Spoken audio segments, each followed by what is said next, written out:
Good evening to all. I am Dilip Kumar, working at CSS. Today I am going to talk about kinematics. First, learning outcomes. At the end of the session, the students will be able to understand about what is kinematics and kinetics. The next one, they will be able to understand what are the kinematic variables. And finally, they will be able to understand kinematic concepts of describing motion with examples. So first, introduction of biomechanics. So what is biomechanics?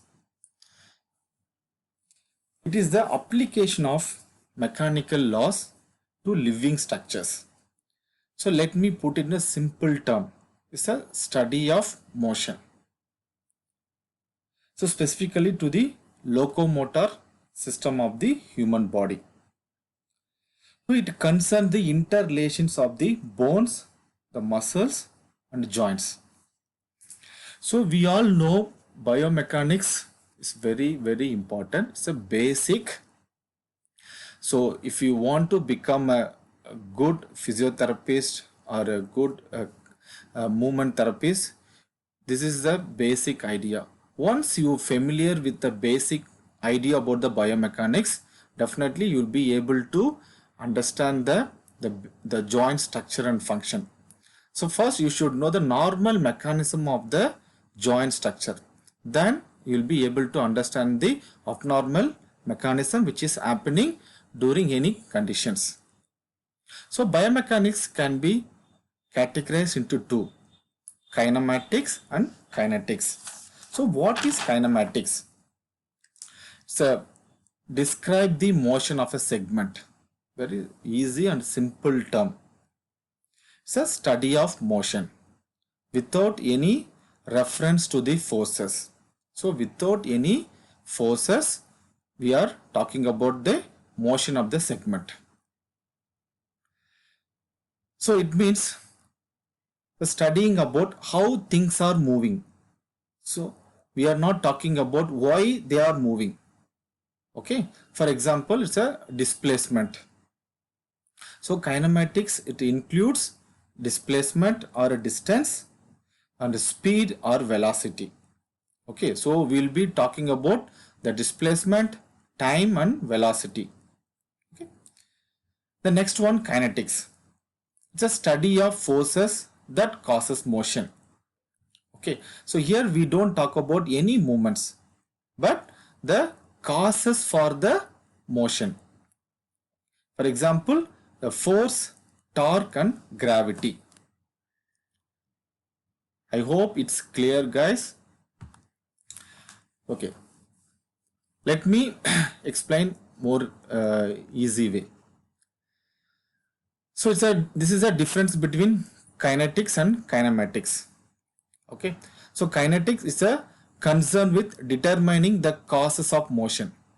Okay, so look at the picture. So the forces between the feet and the ground. So when we talk about the kinetic variables, we'll be talking only the forces. For example, the ground reaction force, the gravity, the muscle forces. Okay, so how the movements are creating. Okay, the next one, kinematics. It's just the motion description. So when you look at the picture, okay, so they'll be talking about the stride length. Okay, so you all know what is stride length. Then the athlete speed, then angular velocity of hip extension. So this is a basic idea about the kinematics and the kinetics.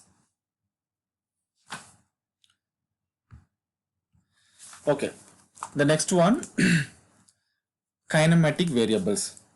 So let me give you the idea about the variables. So there are 5 variables. So I will give the basic idea about the each variables. The first, the type of displacement. So what is displacement? The change in position over time or motion of a segment without regard to the forces that cause that movement. Okay, so how the displacement happening? So how the segment is moving one place to the other place? Okay, there are three types of displacement: the linear displacement, the rotatory displacement, then the general motion. Okay, the next variable, location in space of the displacement. So here the rotatory or translated displacement of a segment is commonly located in space. So how do we measure this? Okay, so assuming that there is a anatomical position. So this is a starting position of the clinical assessment. Okay, so what is anatomical position? It's a standing straight, facing forward with palms forward. Okay, then the segment moves in three axes. So what is axis? The point where the body rotates is called axis. So there are three axes: sagittal axis, coronal axis, and vertical axis. Next, plane. So what is plane? The imaginary surface where the movement takes place is called plane. So the axes and planes are perpendicular to each other. Then third one, the direction of the displacement. So the rotatory motion or a translatory motion. So the direction of the movement of a segment around the axis. It can be a clockwise or a counterclockwise. So here we can describe there are three pairs of movement or six different anatomical rotations available to the body segment. For example, flexion, extension, abduction and adduction, medial and lateral rotation. So these are the three pairs of movement. So when we talk about the direction of the displacement, so definitely you should know the what is flexion, what is extension, then what is abduction and adduction, then medial and lateral rotations. Then the fourth variable is the magnitude of the displacement. So we have discussed type of displacement, the location, then the direction, then the fourth one, the magnitude. So here we need to quantify the displacement, the how much the displacements are happened. Okay, so see here we will be using either degrees or in a radians. So to measure the displacement, there is a method, it's called goniometry. So this is the most widely accepted standardized method to measure the joint range of motion. Then the last variables, the rate of change in displacement. So here they'll be talking about the speed, in what speed the movements happen, and the velocity and the acceleration. So these are the three measurements they'll be taking in a rate of change in displacement. Okay. So briefly we have seen the what are the various types of kinematic variables.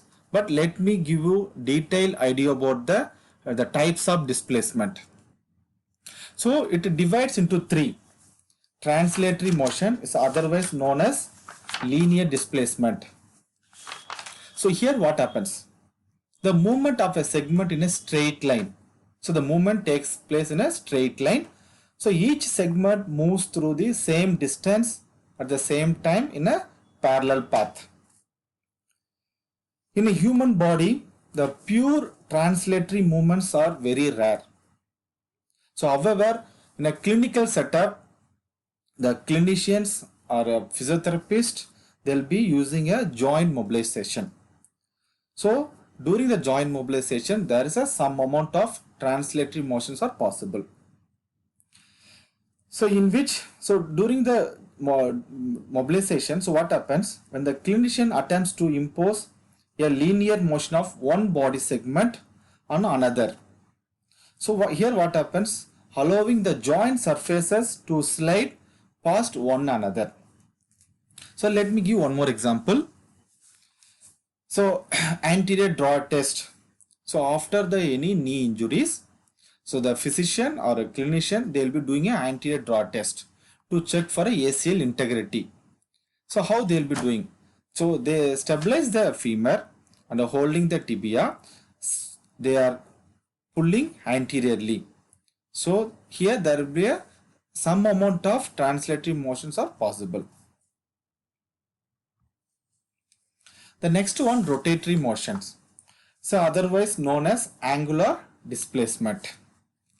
So here movement of a segment around a fixed axis in a curved path. So here the movements will be taking in a curved path. Okay. So the fixed axis is a center of rotation.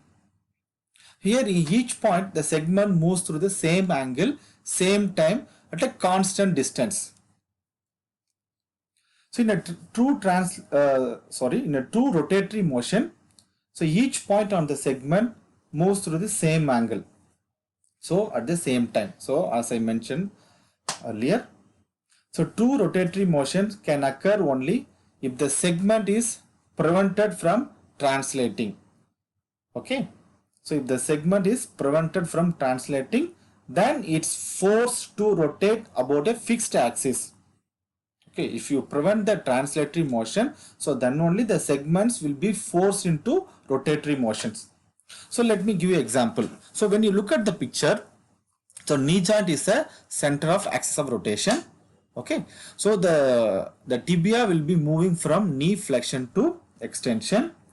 So each point in the tibia moves through the same angle in the same time at a constant distance. The third one, the general motion. So general motion divides into two, curvilinear motion and a three-dimensional motion.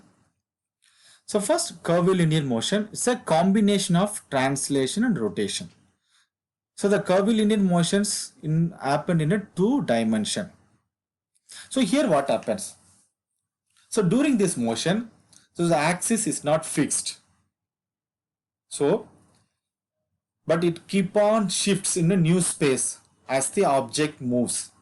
So it's not a fixed. The axis is not fixed here. It keep on moves. So when the object moves. So that's why it's called instantaneous axis of rotation. So ICOR. The next one, three-dimensional motion. So the general motion in which the segment moves across all three dimensions. So here the movements happening in all three dimensions. So here the same like a curvilinear motion, it occurs around a single distant center of rotation. So three-dimensional motion can be considered to be occurring around screw axis of motion or helical axis of motion. So here let me give you an example. So just imagine. So think of a long jumper sprinting towards the sandy pit. So he is exhibiting translatory motion as he runs in a straight line. Then he takes off and swings his arms to try and to stay airborne. So which is the form of rotatory motion. So initially he will be doing a straight line, that means translatory motion.